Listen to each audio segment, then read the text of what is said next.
Vous êtes devant la maison? Oui, c'est B532. B comme Boulogne, 532. Et vous entrez et vous sonnez à l'interphone et j'ouvre la porte.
I knew the metabolist group in Japan before they were metabolists, and it is really in Japan I had my first international publications, the first time the Vie Spatiale.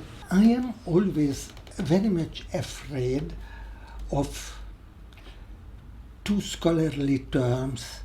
Metabolism, it's a word. I am more interested in something more tangible, more factual in a way. Who is important? They are people who live there. And how they can adapt to the environment, but mostly how the man-made environment adapts to them. I am comparing human society with other animals, which are, I am telling, they are normal. Okay, they are normal, that's only a joking way to tell. Nearly all animals, if not all, they adapt to the environment. We were inventing the way how to violate environment. And all my work, retrospectively, was always how to reduce this violation. That means how to build the least, how to use techniques which can be manipulated without high technology, without sophisticated technology. You know, for me, a typical good instrument is a furniture, a chair. Anybody who with any level of schooling can move a chair. So I was interested, how can you manipulate your own residence, the public buildings, the city itself, so simply like you can manipulate a chair. I'm speaking about the trial and error principle in our universe. What is important is the process. It is not the end product. This was what I was always trying. You know, it was typical when I was doing the Vie Spatiale, I thought it has no facade because it can be anything. It has no floor plan because it can be anything. So the important is how the people who live there manipulate the chairs or the enclosures and so on.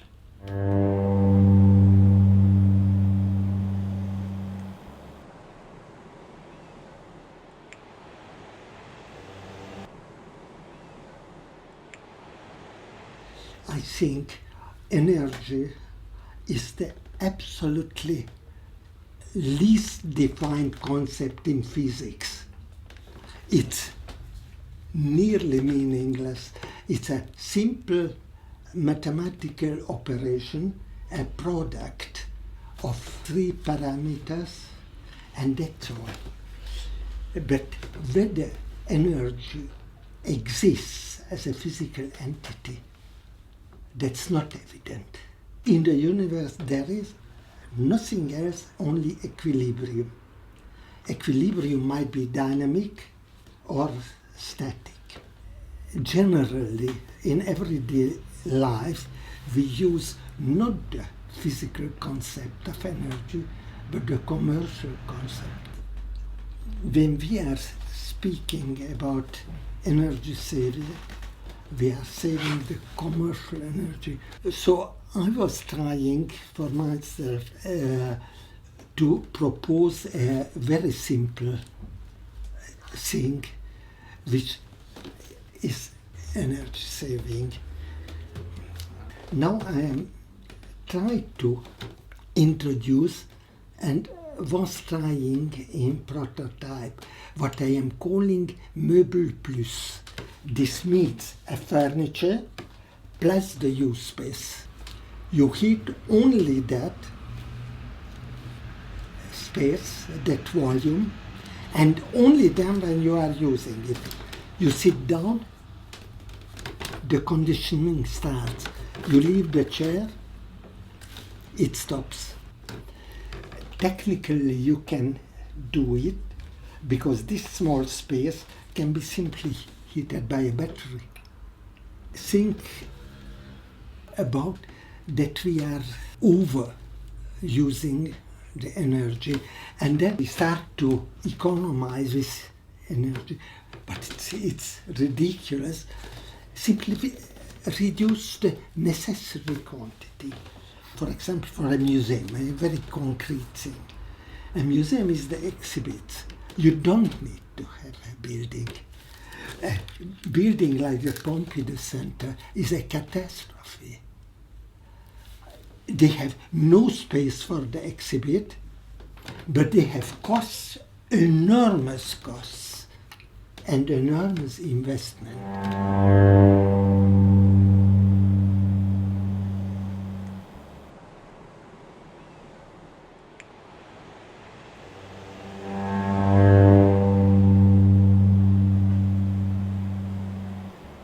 This question is perhaps not architects' competence. I am sorry if I am telling this.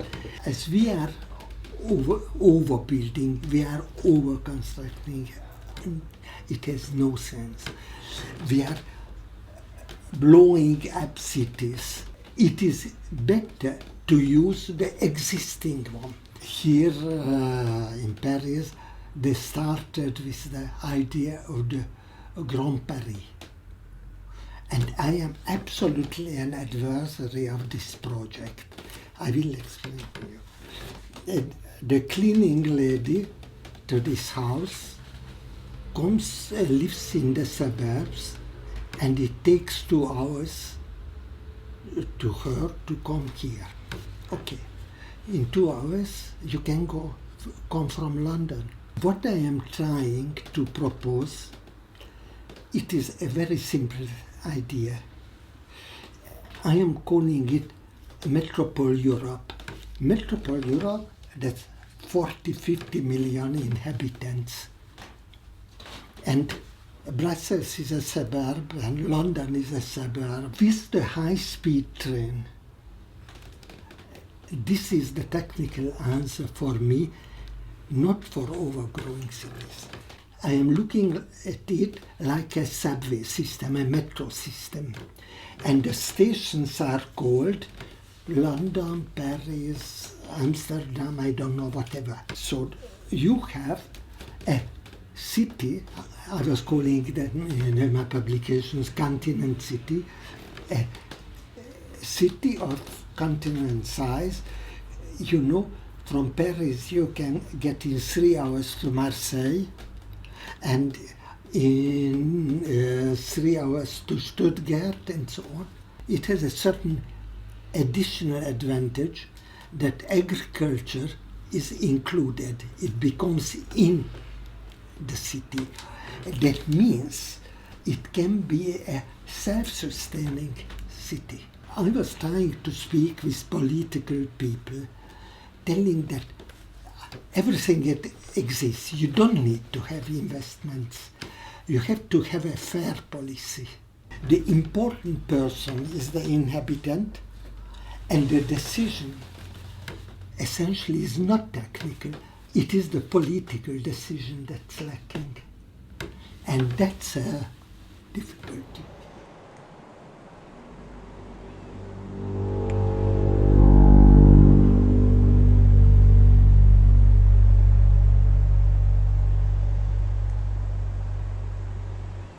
Architects today think that mediocre sculpture is good architecture. I find absurd.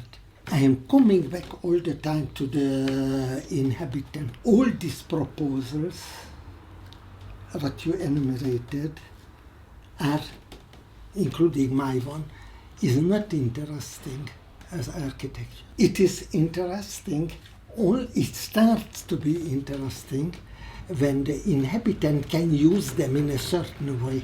For example, I was quite friends with Kurokawa, and knew Peter Cook when he was a student. You know, but they are shapes. I am sorry, they are shapes. I am not interested in it. And very often, it was very difficult to me explain that the field spatial is not a shape. The shape is unimportant. It is the way how it works. And I was using the word mobile architecture. It was the wrong word, and I was a long time hesitating to use it.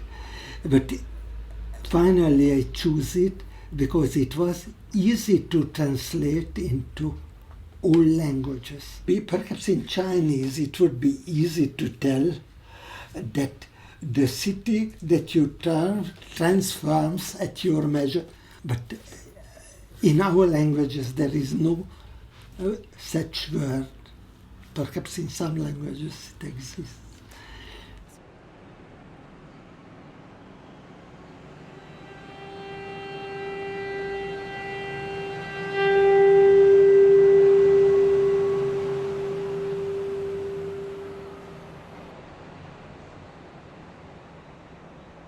Advanced technology is a sort of dictatorship.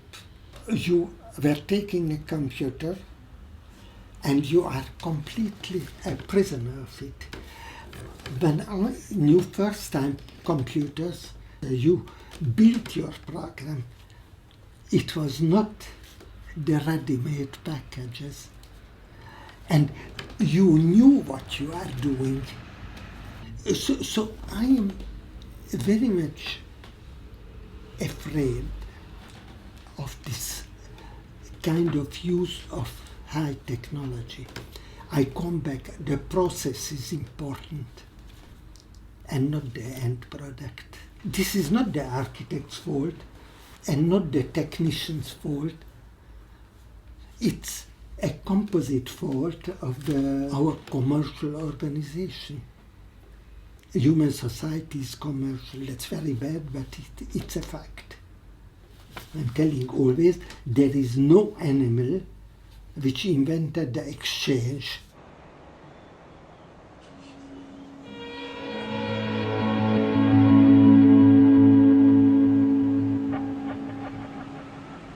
In the late 60s, I was using a method what I was calling urban mechanism, which at that time the computers were not easily available. This technique gave the effort necessary characteristic from one place to all the other places in the city. It was a calculation, only the computer was necessary because of the volume. We were testing it on Paris, testing it on Detroit, on Los Angeles. It was quite interesting. I think in another way, instead of planning the city, how could I do that it's not necessary to plan? And this was the second important idea in the Ville Spatiale.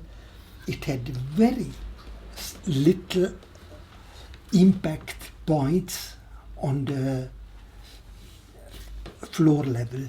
That means you could literally shift a street 50 meters away. I think that classical architecture, the worst thing in it are foundations. I give you a very simple example. The World Trade Center was demolished in a few hours, and it was taking 5 years to scratch out the foundations. Berlin couldn't be replanned in a new way because there were the foundation. This is perhaps the important thing, that to leave the floor level unconnected. And then you can plan that why not the street pattern is different in the winter and different in the summer. I avoid sophisticated technology which is untransparent. Look at what is ready, what is existing, and look at it whether you can use in another way. You know, in my project for Paris Olympic, you can transform Champs-Élysées in a stadium, and you can transform any public space, change the use pattern. Even if people speak about smart city and soft city, they think always in hardware. I'm trying to think in software.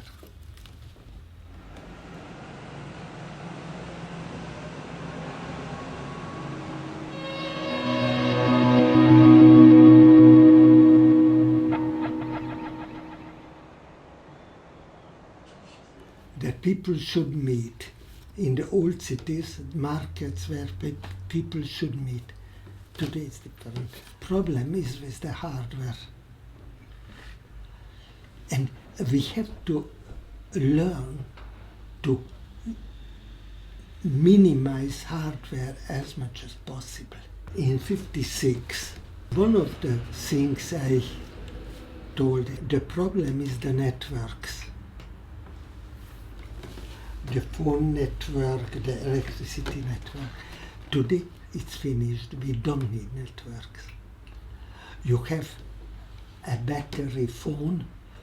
I could imagine that a light bulb has an inbuilt battery, and you light it by a telecommand. You can have the battery refueled like you are doing with gas today. And refuel, you are independent from the network, can be handled without the enormous system. It is simply architecture gets less important.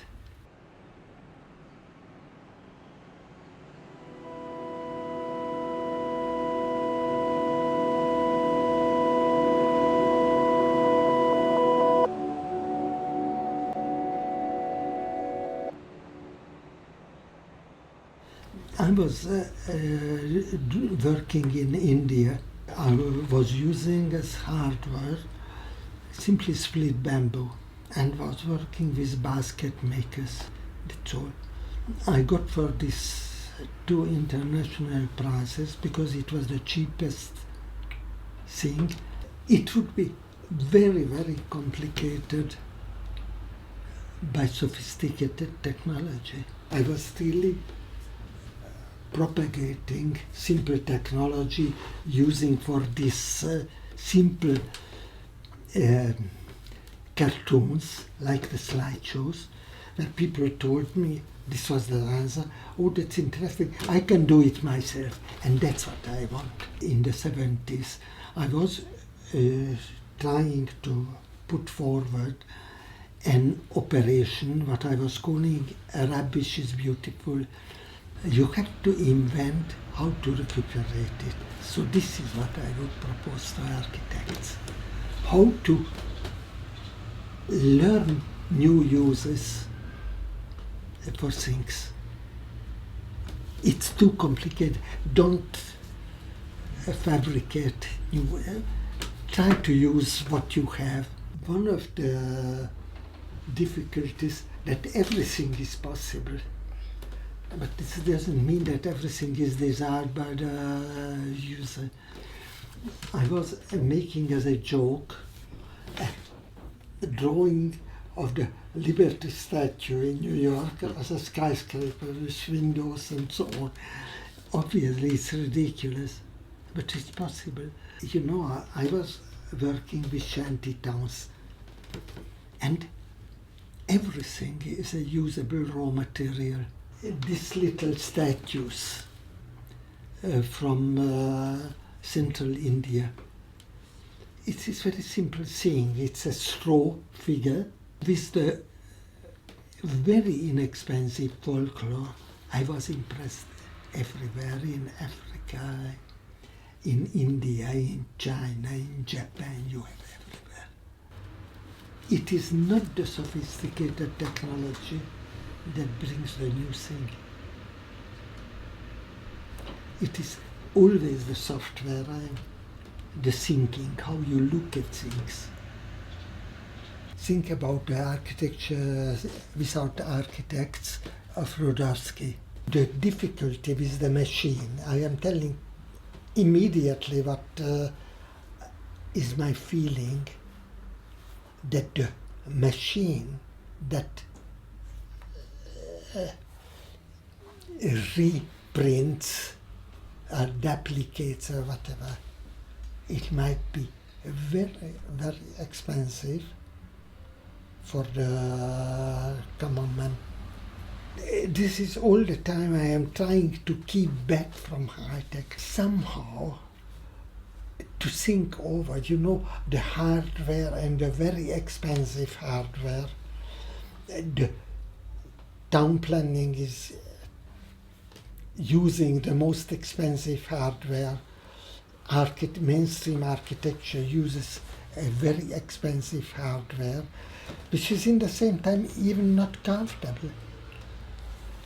So I believe in a way, not a throwaway element. I would tell perhaps it could be an interesting thing for your laboratory, that you take some objects, anything you find. It can be cans or metal sheets or conserve boxes. Not to use really these things, but to get another perspective.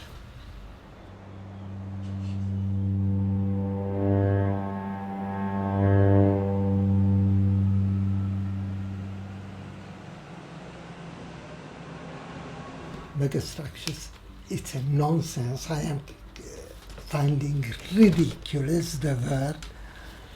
I could very easily imagine that living without structures, very easily. Imagine wall-less containers. Okay, you put them together, if you fix them, it's a structure. This is not a megastructure, it's a structure. It can be mega and it can be a micro. Somehow it's a misunderstanding, this name.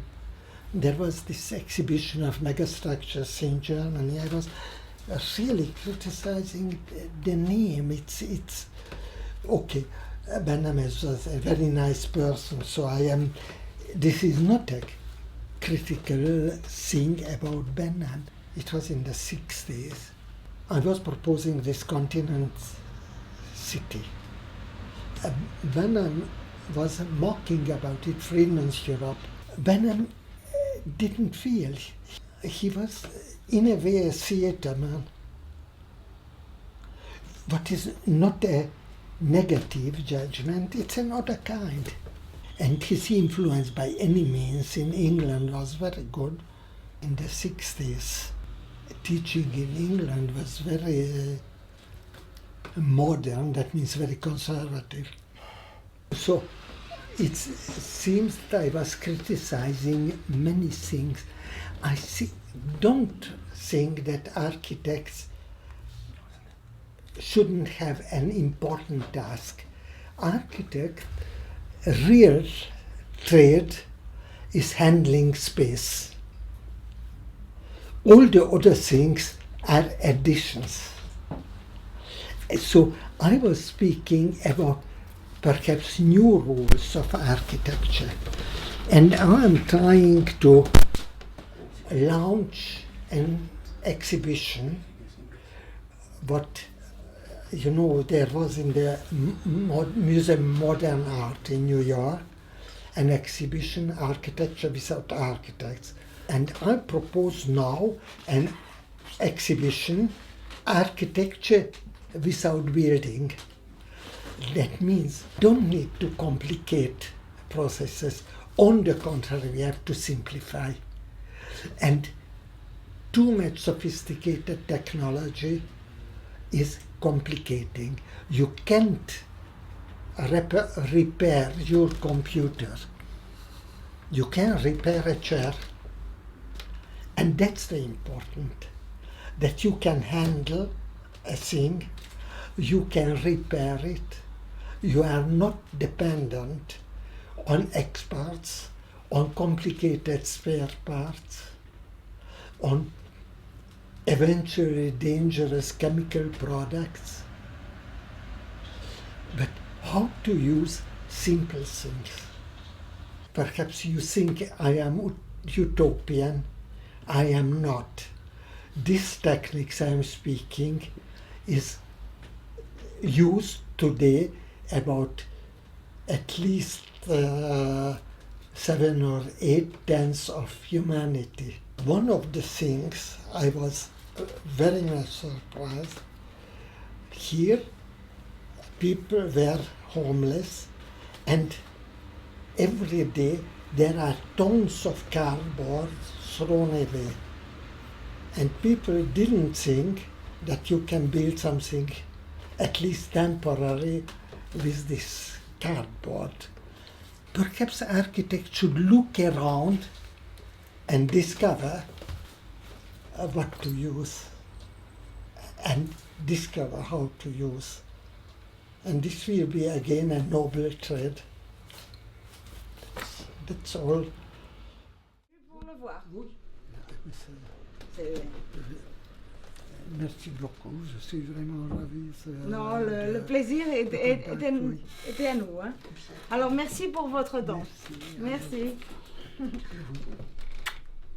Merci. Essayez quand même de profiter de Paris un peu, ça il fait beau. Oui, aujourd'hui il fait beau. Merci. Monsieur Friedman, un plaisir.